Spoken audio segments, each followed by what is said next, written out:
And welcome to the Survival Report Podcast.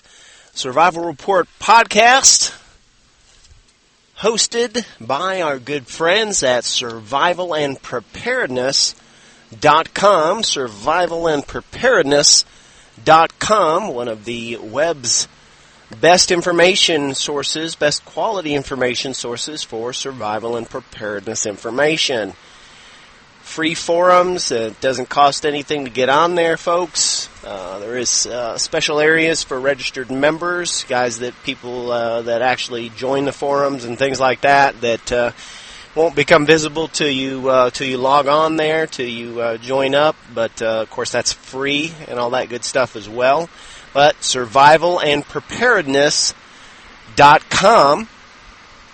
Direct link for the podcast and some of the older shows and all that good stuff is survivalreportpodcast.com, survivalreportpodcast.com, as always, brought to you by our good friends at the North Georgia Coal Mullen Society, the North Georgia Coal Mullen Society, and the Central Florida Coal Mullen Society, the Central Florida Coal Mullen Society, and sponsored by our good friends at jrhenterprises.com.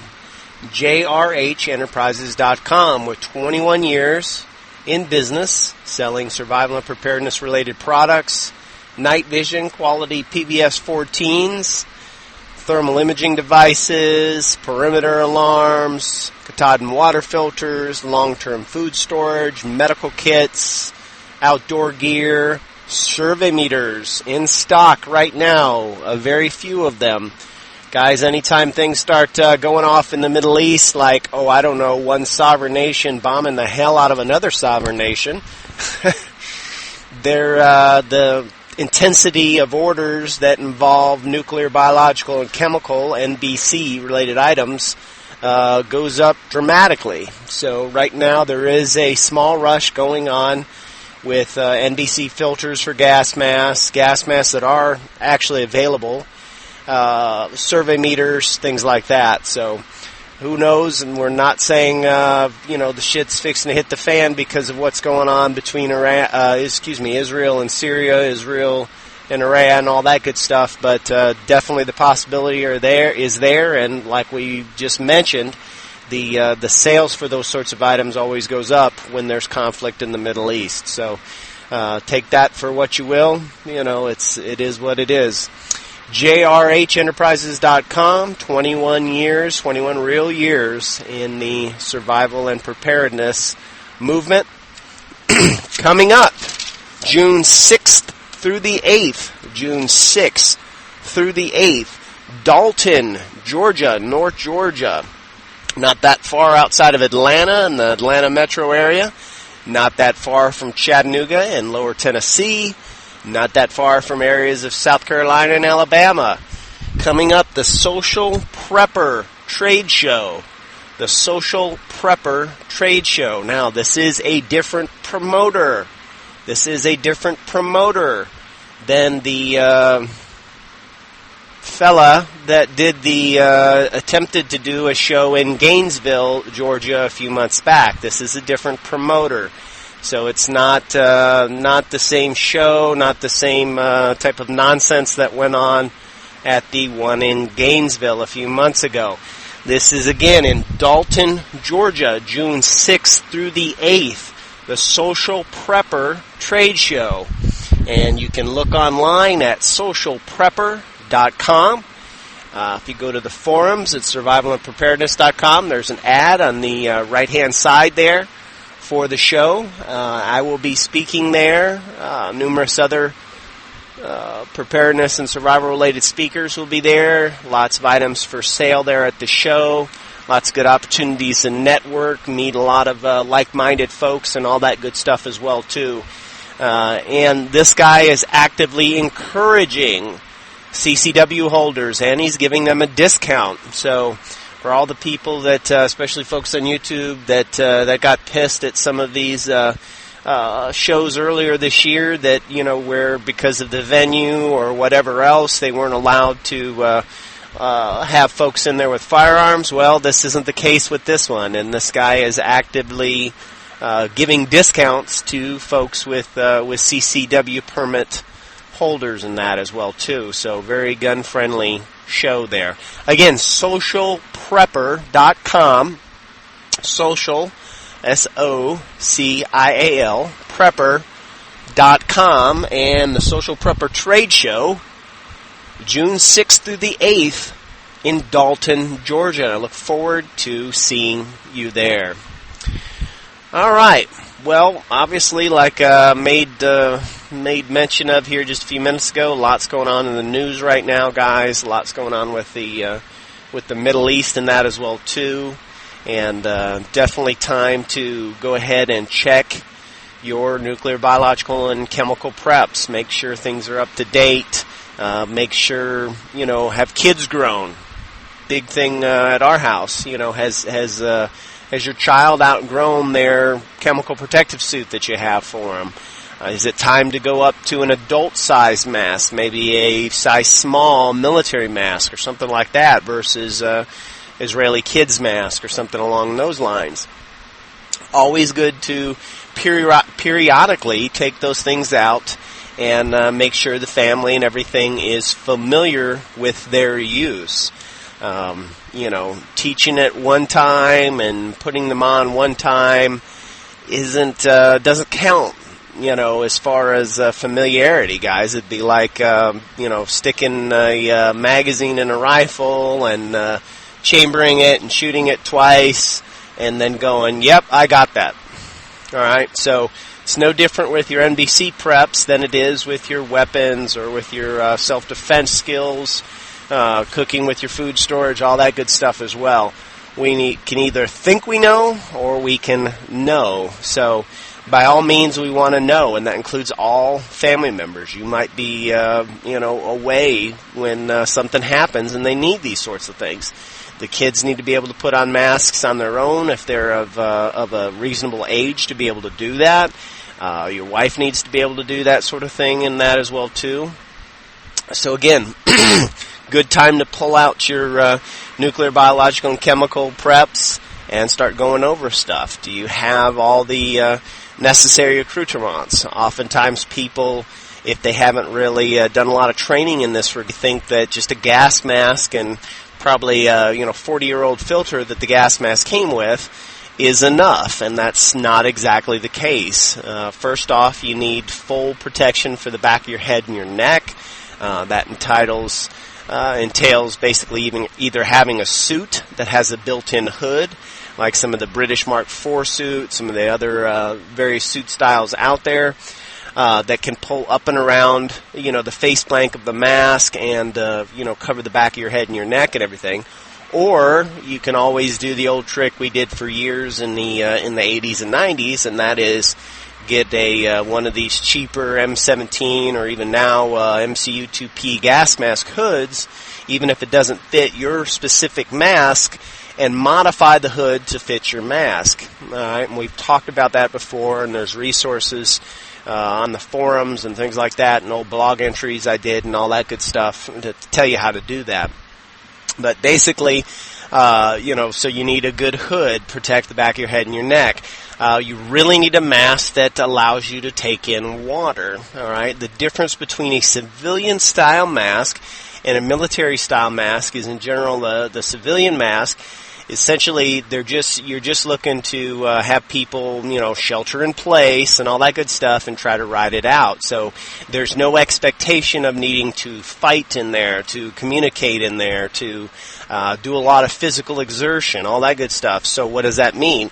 That means that oftentimes the civilian masks and that you won't see more important features like a drinking tube, like the defogging valves, the wider field of view, the voice emitter, various things like that you will see on a military mask. Why? Because the military guys, they're going to, they could be out fighting in an NBC environment, all right? So the two little tiny, $50 size eye holes, on, say, for example, an Israeli civilian model mask aren't going to cut it because, soldier's going to get shanked or shot from the side or something like that because he can't see a damn thing in them.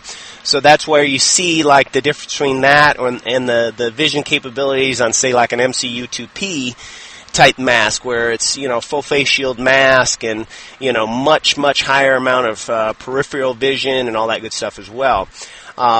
Again, a military mask is also going to have a drinking tube type setup. And this, nowadays there's attachments that can go to camelback bladder, that sort of thing. And there is specific and special camelback bladders out there, guys, that are designed for an NBC environment, for a chemical specifically environment. Obviously, if it's just nuclear fallout or biological spores or something like that, your standard camelback shouldn't be a problem. But in a chemical type environment, it could be a problem. So, but you need some way to take in water. What we always did back in the day was everybody had the standard 1 quart, U.S. plastic canteens and things like that, and you could get the special adapters for the tops to where you can, you can drink out of the drinking tube from that. And I believe one of the pictures on the sample YouTube thing here, because we'll post this one on YouTube as well, shows one of those in action. Shows some old pictures of some NBC training and things like that, so you can actually see. I think me in an M40 with a chemical drinking canteen turned upside down and drinking out of it and all that good stuff. So if you're not familiar with it, hang around, watch the slideshow as the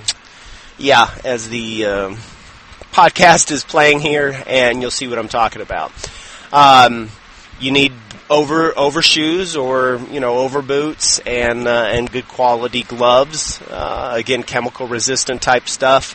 Now, for keep in mind, guys, if we're just talking about, say, nuclear fallout, things like that, what we're particularly looking at there is essentially just covering our body. All right. You could improvise, you could jury rig, and go out and, say, a poncho or something like that, and just, probably have a hell of a hard time decontaminating before you get back into your shelter and that.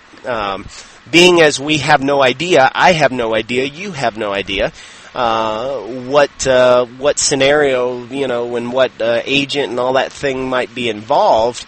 I would say that your best bet is just to find even an older style, MOPP, mission-oriented protective posture or MOP suit, or commonly called a chem suit. Now, I really think as far as age goes, as long as they're sealed, you don't really have a lot to worry about with that. Obviously, the best age you can get, but keep in mind those things are not being released like they used to. A lot of things in the last 10 years or so have been reclassified as weapons of war, and you're seeing a lot of these ITAR forms and miscellaneous BS for things that used to just leave DRMO offices like it was nobody's business. So, you can be picky and wait for the perfect thing and maybe never have anything, or you could, drop a little less money to have maybe an older suit or something like that to begin with, and then keep your eyes open for, maybe a new J-list suit or something like that. I have some older suits for my family. I'm not the least bit concerned about that. They are sealed. We keep them sealed. We have some that we keep out for training and that we also hunt in as well. Because, of course, charcoal lined, foam impregnated, and all that good stuff, they'll hold in your scent just like they'll hold in, just like they'll protect you from chemical agents and all that good stuff. So, again, if we're talking about strictly nuclear, just some clothing that, obviously isn't going to let, dust-type particles, things like that, you'd do fine in that. And again, you ditch your clothing before you go inside the house or your basement or your shelter or whatever. Chemical, you really need a chemical protective suit. So something to think about there as well too. The overboots now, there's the little green galoshes type ones. There's the old school lace up around elf boot looking deals. Those are relatively cheap, couple bucks. As far as the gloves, the heavy rubber, chemical protective gloves, they should only set you back a couple bucks. Make sure they have the little white inserts, because you will sweat like mad in those things, and the little white cotton inserts help very much. It won't feel like you have your hands stuck in water balloons after a day or so of NBC training and that, which is a lot of fun, even doing it in the winter. Anyway, so things to consider there. That's just some of the basic personal PPE type stuff, personal protective equipment that you need, and you need that for every member of the family, and it needs to be size appropriate and all that good stuff as well too. A note about that: children. In general, once you're looking under 12, things like that, you really need to get them a mask designed for a child. Oftentimes you see extra small or 1X small, military masks being sold as kids' masks. Okay. Why that is because nobody wants the really small sizes in those masks. So it's a good way for people to try to offload them in that regard. Now, it's all kid dependent. I used to say that, don't go with it any less than 13, but, I gotta be honest, guys, there's a lot of fat-butted kids out there nowadays that their face have gotten fat, they're maturing a lot quicker, and all that good stuff. It's really dependent on your child, all right? This is where your banana oil test ampules come into play. This is where training and practicing in your equipment, not just buying it, sitting it on the shelf, that sort of thing comes into play. Don't be like the guy that I ran into in Denver in the 90s when we used to do a lot of the preparedness expos, the original survival shows and that. We were out there one year and, sold a bunch of masks and things like that, and maybe a year or so later, we're out there again, and the guy come up, and, he looked sort of familiar, and we talked for a little bit. He says, yeah, I bought one of these masks from you last year, blah, blah, blah, blah, blah. How do I put the filters in? Yeah, Houston, we have a problem. All right. And I said, if you couldn't figure that out, I would have really taken the time if, you would have called me right afterwards, to have a critical piece of equipment like that for a year's time and not know how to operate it. That's not good. It'd be like going back to a gun shop, a year or two later and saying, hey, I bought this rifle from you. Can you tell me how to put the magazine in? So, you need to be familiar with your gear, guys. We're going to stress that over and over and over.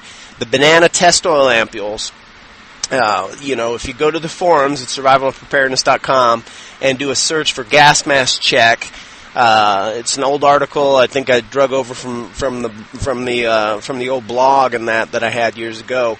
And it's going to basically tell you how to go through and how to do a function test on a mask. And you should do a function test on any mask you buy, whether it's brand new, whether it's an old surplus mask, anything like that. And also, the article also talks about how to do how to go through the function test, things that might need replacing, your valves and things like that. Just going with the common, sales marketing hype, as a lot of companies do, that, if you don't buy their $600 mask, you're going to die type of thing. And there's some unscrupulous places out there that do that. Yeah, you definitely want to buy the best that you can afford. But in the same token, to scare the shit out of you, to get you to buy a $600 or $700 mask when maybe you can get by on a $70 or $100 mask. Maybe you just need to get the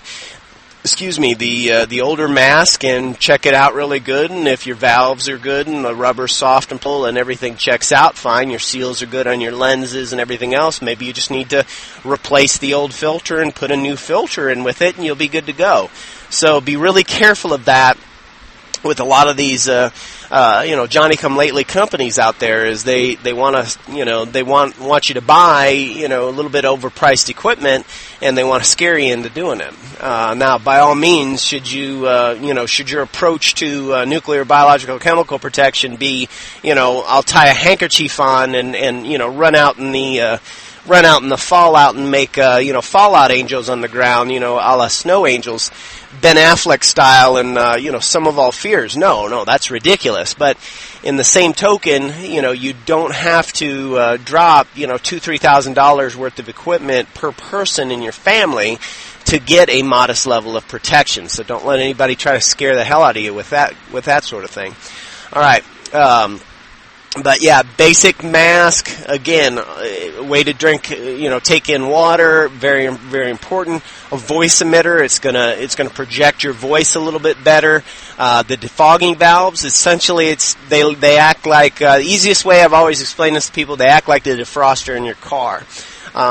What happens oftentimes with, like say for example, we'll pick on the Israeli civilian mask. Especially without a really good fit and or necessarily a perfect seal, you get a lot of fogging of the lenses. All right, and a mask that has these, and I don't know the technical term for them. I've always called them defogging valves, but they're basically, you'll see there's a bigger nose cone that goes around your nose and the front of your mouth and everything inside the mask, and there's little valves in there. And what that does is that diverts a small amount of the air you're taking in and everything or breathing out, and it's throwing it across the lenses, the lenses of the mask. So what it's doing is it's essentially just acting like the defroster in your car windshield. Hey guys, keep in mind I'm keeping this really simple for folks that have never dealt with this sort of thing before. So you don't need to especially the YouTubers that love to jump on you if you use the wrong verbiage or that's called an X17315 valve. You don't know anything. That kind of stuff. I'm trying to keep this really flippin' simple because there's a lot of new preppers out here that honestly have no damn idea whatsoever about NBC preps or even why they need to get knowledgeable in that area. So chill with the freak out about wrong use of verbiage. It gets kind of old.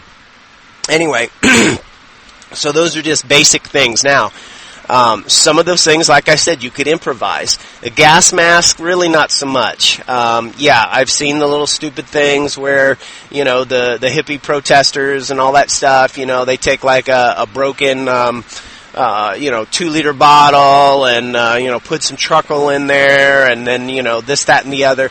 Guys, for real, I mean, seriously, we have the time to prepare ahead of time.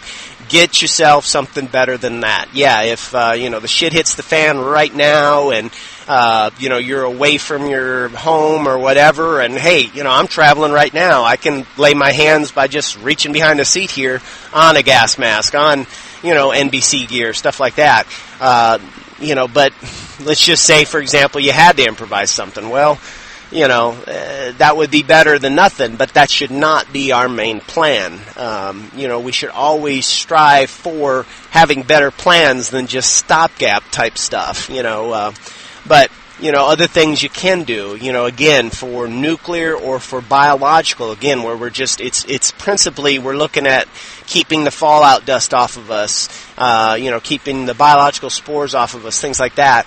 A track suit, something like that with some good coverage over from, say, the jacket, going down, a couple inches past the, with the belt line of the pants, that sort of thing. Maybe some, boots where you tape up the, duct tape up the, around the cuffs there. Those little stupid, rubber scouring, washing the dishes, gloves and things like that, like the yellow ones or whatever that they have in the grocery store.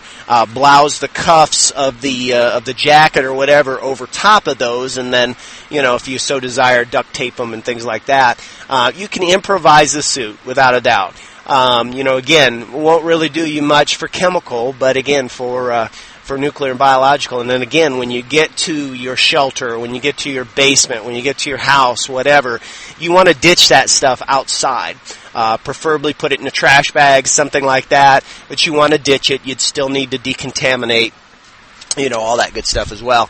Guys, here's a perfect example. I mean, this is, I have absolutely no notes right here on what I just talked about. Matter of fact, we were going to talk about Something you see a lot on forums and that, people talking about, what are you going to do for entertainment, when the shit hits the fan, or, whatever. Like you're just going to need a Broadway show to keep you entertained. Like, trying to stay alive won't be enough. But anyway, got kind of sidetracked with this, but, there's some good info in here. Again, don't beat me up too much if the verbiage was wrong and, a defogging valve's actually called like, X173 tracer valve, and don't you know anything, that sort of thing. Guys, it is what it is. I'm keeping things really simple.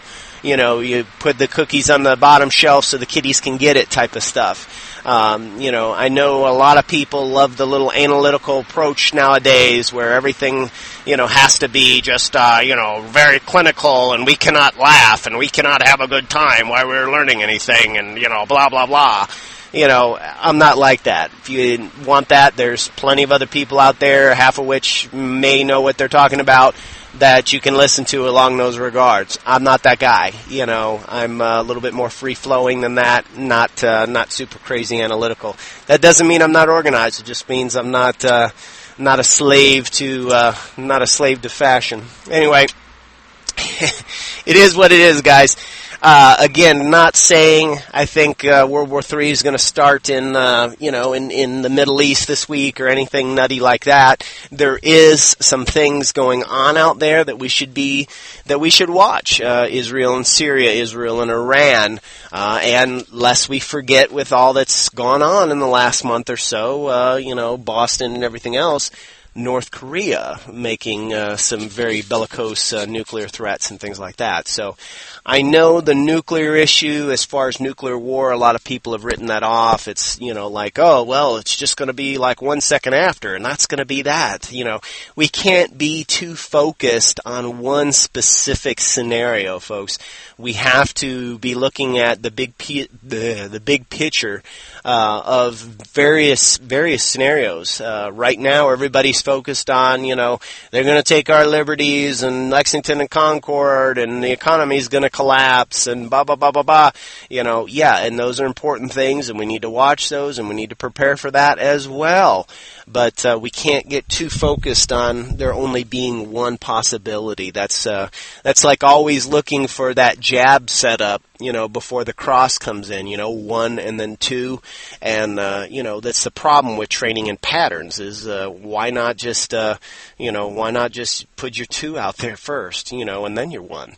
Oh, well, that's not how we train. We train in patterns. Well, why the hell do you train in patterns? Do you fight in patterns?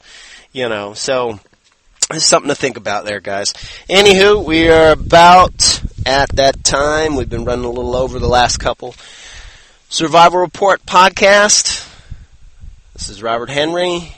And for YouTube, survivalreport.net. Again, visit our sponsors at jrhenterprises.com. And the forums at survivalandpreparedness.com. Thanks for listening. God bless America. Bye-bye.